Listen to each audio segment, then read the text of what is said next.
महमूदाबाद वारे इलाइक़े में घर अंदर धमाको थियो आहे।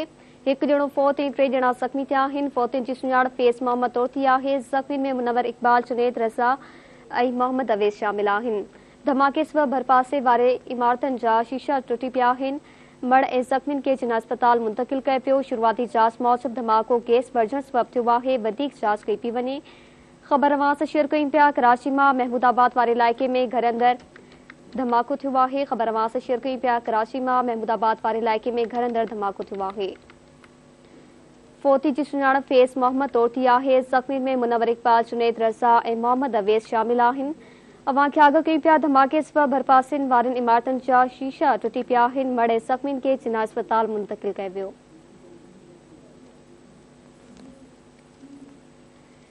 कराची में वधीक तफ़सील मालूम कंदासीं। साग सरकी लाइन ते मौजूद आहे। जी साग वधीक आगाह कजो।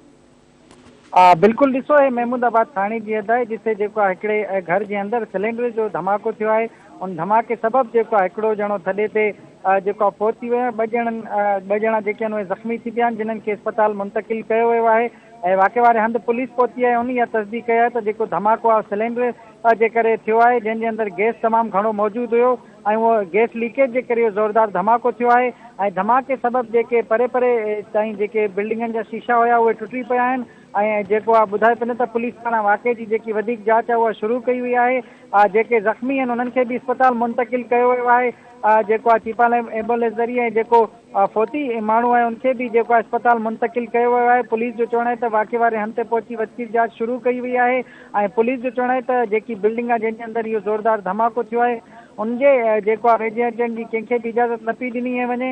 ऐं सिलेंडर जा जेके धमाके खां पोइ जेके टुकड़ा आहिनि उहे पुलिस हिते करे वरिता आहिनि। ऐं पुलिस इहा तस्दीक कई आहे त जेको धमाको आहे उहो सिलेंडर जे करे ई थियो आहे, जंहिंमें 2 माण्हू जेके आहिनि उहे ज़ख़्मी थी पिया आहिनि। हिकिड़ो जेको आहे फौत थियो आहे।